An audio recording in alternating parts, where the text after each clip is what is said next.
Pete Crow-Armstrong and the Cubs back in action this afternoon as they take on the Philadelphia Phillies. And look at what Pete Crow-Armstrong has done. F-WAR leaders. I don't have to tell you what F-WAR is. We all know. But this is a huge sample size. Since August 1st of last year, look at the company he is keeping with.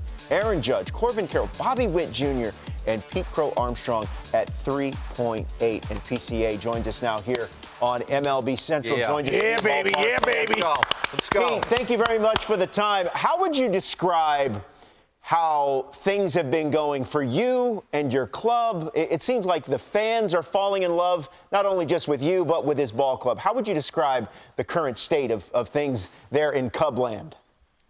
Oh, man. Good to see all you guys, by the way. It's nice being in Cubland. As much as we've been in the last, week and a half, 2 weeks, things are going great. We've had a really tough schedule to start, and we're playing a lot of really good teams with some good staffs and bullpens. But it's been a whole squad contribution from the Cubbies. From the top to the bottom, we're hitting and we're playing in a lot of close games, and coming out on top in a lot of those. So, being able to look back at a lot of these series and evaluate and be able to say that we took 2 or 3 from a bunch of good teams it's a really nice feeling and a lot of good momentum to keep carrying on. I know you're going to be humble, and I know it's early. And I've seen that place get set on fire before, 2007, 2008, back in the day. You remember that. But, Pete, you hitting that bomb the other day, you slide into home, they're feeling you. You have to feel it. That the place, I know you want to stay humble, but this place is feeling your energy. Yeah, absolutely. You can actually thank Vidal Brujan for the raise the roof. Really? Yeah, you're bringing that back, huh? Brujan got here and his first knock, he just got up from second base after he hit a double and just did it, and we all loved it. So, I have seen some video replay of the crowd joining in on that too. It's pretty electric. It's great. And Pete, D-Row always says you are some version of what you were in high school. We saw your video, how free you were. What's the most impactful change you've made to your swing?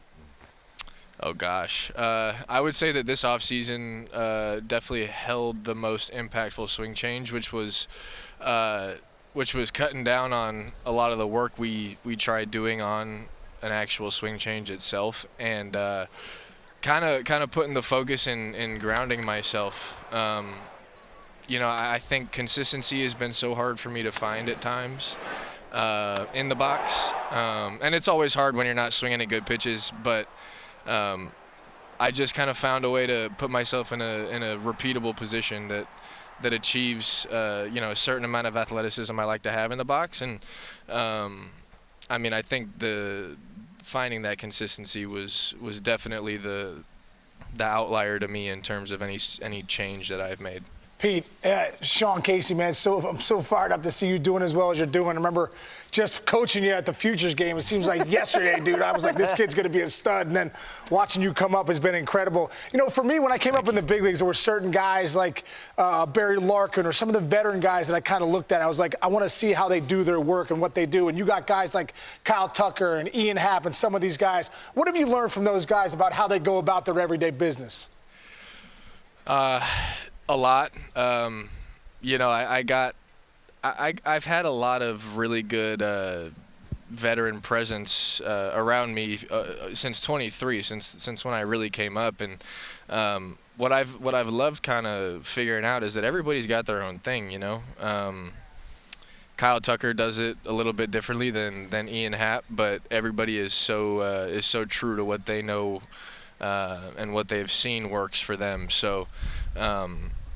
Kyle's kind of the guy who you see do a little bit less. I'm at that stage right now where I kind of do a little bit more than Kyle Tucker, but it's simple. It's always simple with everybody, and I've enjoyed seeing everybody in their working space, because it's like that's their quiet time. That's where they have control over the baseball and kind of how it's moving, and that's the coolest part is seeing guys being able to separate work from play. And it's hard enough going out there for 162, or that's the goal at least every year, I guess. And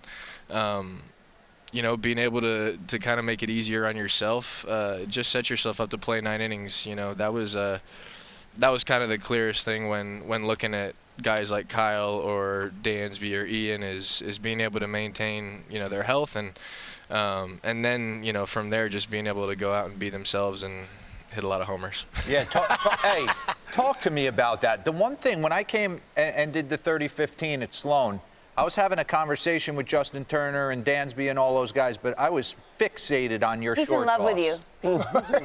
And it was loud noises, bud. And now you're going oppo, and you're hitting some balls to places that I don't think people thought you were going to hit them to. Did you always have the pop and were kind of waiting on Lockett? Maybe. If my buddies were just giving me some guff about this the other day, some high school friends, they were kind of reminding me that I didn't really have the juice in high school. How does that happen? But I guess to your question, maybe I did have it in there somewhere. I definitely didn't know how to utilize it. But JT is someone I should have mentioned in the last question. Just because that guy is about as routine oriented and focused as anybody. I mean, being able to use the other side of the field is I think it's anybody's kind of secret weapon. Did you know you clipped that one the other night? I knew I got it good. Yeah. I didn't know that I got it good enough to get into the basket, but I mean, thankfully I did. The wind wasn't really relevant at that point in the game, so that was nice. But I mean, yeah, the left side of the field, the left center